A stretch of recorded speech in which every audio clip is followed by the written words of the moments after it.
So, a heavy-set lady with 3 kids almost caught him putting some extra smoke bombs in her bag. ¿Y esos qué? Are you trying to trick me? Make me buy more than I want? No, ma'am, these are 2 for 1. ¿Estás seguro? Because I don't like tricks. Yes, ma'am, they're on special. Pues entonces, let me buy 2 more de esos smoke bombs. So, what do you think about that phrase? I mean, is there anything in particular that you're looking for? Or? No, just general reactions. I mean, what do you think about code switching? Well, some thoughts that come to me off the top of my head are like, I feel like it can be difficult to balance between like, on the one hand, you often want like all of your readers to kind of understand what's going on.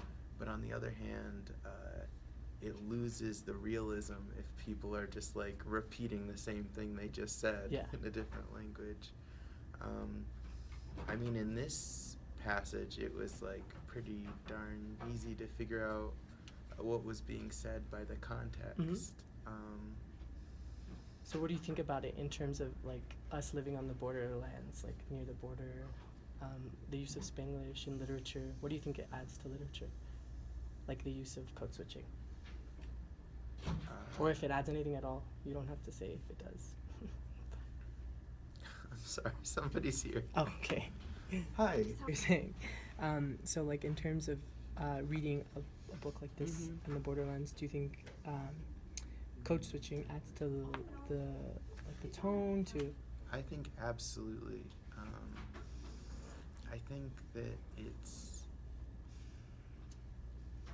I think that literature is so much richer when the language reflects the region. Definitely. I mean, that's something that I feel like I've studied a lot in my literature classes I've taken, how that was kind of like the problem of realism, so to speak, is that there's not this one reality that everyone shares, you know, it's specific to the people in this place at this time. Yeah. And I think code switching, it corresponds to that, and it's good. So what do you think about like now in like a real world context of people who speak like this? Because there's a huge population of people who code switch. And it doesn't have to be Spanish and English, it could be like anything. Well, that's true. I don't know, see that is an interesting question to me, because I don't know if, I mean, I probably wouldn't say that the passage you said was doing this, but I feel like it would be very easy to do it like self-consciously while writing.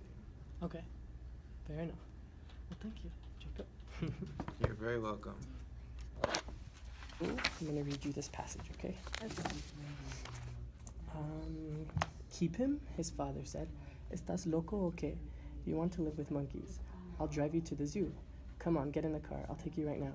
Marta, por favor, help your son put some clothes in a bag. He wants to live at the zoo. You're making your father mad, Bonnie. Okay. So with the use of like 2 languages, what do you think about code switching? Like, does it add to anything in the book? It kind of adds like emotion, I guess, because like when you're kind of lost in your emotions, you don't realize what you're saying. So sometimes you can like switch back to what you're more comfortable with, like, which is probably, it sounds like Spanish. So I guess it would probably be, it kind of like shows that the reader's like really freaking out because they are switching languages. So like in terms of like real life use, what do you think? Like people who use Spanglish or like code switching on a daily basis, like is it bad, is it good, or neither? I never saw it as bad, but it's what I grew up with, so I don't know. It just kind of like shows like emotion, I guess, because like when people are like really into something and they're talking about it, that's when they usually like switch languages. So it really just kind of just shows their emotion and how passionate, I guess, what they're trying to get across. Makes sense. That's really what it is. Okay, thank you. No problem. See, I told you it'd be easy. So a heavy-set lady with 3 kids almost caught him putting some extra smoke bombs in her bag. ¿Y esos qué? Are you trying to trick me? Make me buy more than I want?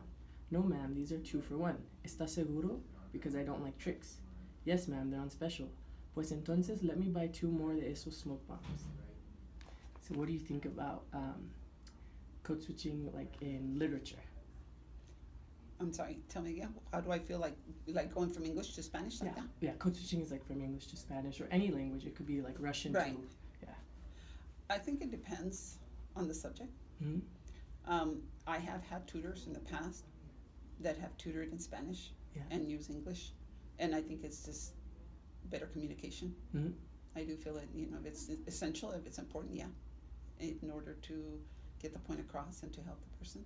Do you think that like if someone were to use it in a formal setting, would that make it bad or good? No, Or I don't think it would make it.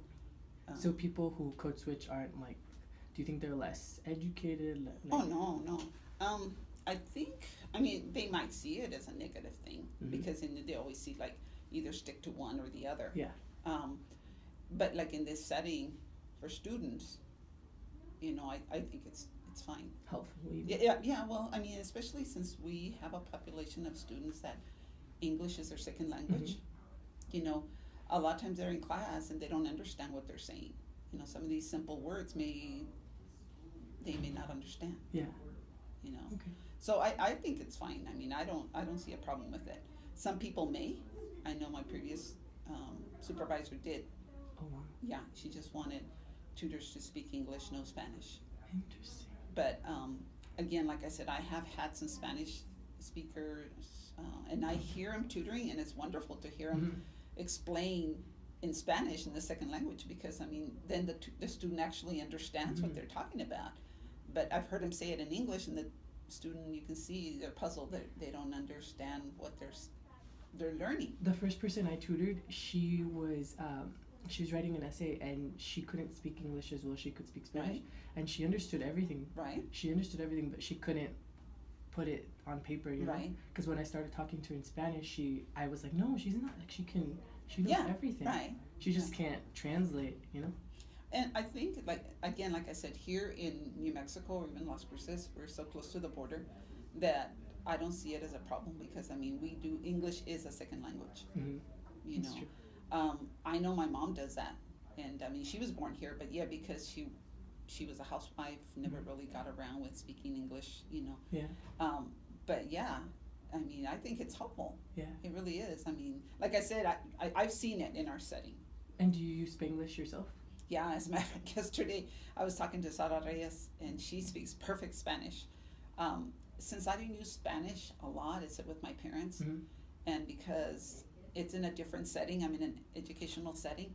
When I speak Spanish to my parents, it's perfect because it's just everyday, communication. But when it's in education, a lot of times you don't use your Spanish as often, and then you forget the word. When I was in advising, I used to advise, and I used to advise a lot of students that were English was their second language. Well, I would encourage them. I do encourage them. You need to speak English more because that's the only way you're going to learn. So I do state that you should use English more because that's something that we have here. So the more you use it, the better you're going to get. Yeah. So there was times when I was advising, and like one of the words, which is so simple, I would tell them your degree, and they would tell me mi carrera, and I'd be like, yeah, and I knew the word, but because I don't use it often enough, I couldn't remember what the word was. Okay, well, thank you so much. I think this is perfect. Okay, good. I hope I can help you. So, here we go. I want to keep him, Bonnie said. Keep him, his father said. ¿Estás loco o qué? You want to live with monkeys?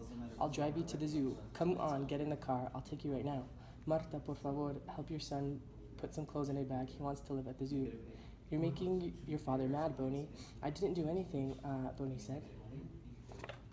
So, what are your initial thoughts on the switch between the two languages?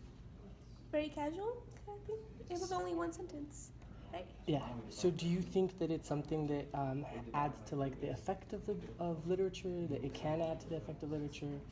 Like Oh, yeah. The switch between the two Yes. languages. Yeah. And do you use Spanglish yourself? Yes, all the time. So whenever someone is using Spanglish, do you think it shows less or more level of education, or does it, or nothing? I don't think anything. I think it's just more of a like emphasizing a certain phrase or a certain word, like content kind of thing. So you think it's acceptable? Yes. So even in like a professional setting? No. No? No. No, you wouldn't say so? I wouldn't do. I don't think I would do it in a professional setting. Okay, and what's your reason why? I feel. Wow. Just because now that you talk about it, maybe it's not professional. I don't think it's apt for a professional environment simply because it might make you look disorganized. Okay. But that's only the reason why. Okay. Well, thank you so much. That's it? Yeah. What? His thin leather belt split his large gut into two separate bellies. ¿Qué fue, Torres? They were looking at each other eye to eye through the screen door. Your dog, Sanchez. Charro. No, pues, he really belongs to my boys. They found him over there in the park. They say he was lost. Why didn't you call the pound? No, hombre, pa' qué? He's a good dog. He barks a lot. Your initial reaction? I was trying to figure out what the context was. Like, where are we? Who's talking? Why? Okay, so just based off of the switch of two languages, your reaction. It's not about the context. It's more like the way it sounds. Oh, good. I mean, I'm not used to literature that's switching from English to Spanish, but Okay. it wasn't hard to transition. And do you think that like it would add to literature, like the meaning? I think it depends on the literature. Okay. Because I mean, for this, it was relevant. I don't think it would have had the same impact in English had they been had what the person been saying in Spanish been translated to English. Okay. And for you, do you use Spanglish? I'm You're sorry. a user of Spanglish? I think it depends on who I'm with, but typically no. And do you think that it's do you think that using it in a professional environment would be like something like acceptable or unacceptable? Personally, I think it would be unacceptable, mostly because I think in an academic setting, there's not going to be, or at least not anytime soon, there's not going to be a university that's going to be teaching in Spanglish. Or, academic texts, like, are we going to start teaching grammar in Spanglish? Like, are we going to make rules for that? Things like that, just like those logistics where I just don't see it happening. Okay. As far as teaching things that have Spanglish in the classroom or wherever, I think it's important to understand that this is part of a culture. But happening academically, I don't see it happening. Thank you, Jackie. Of course.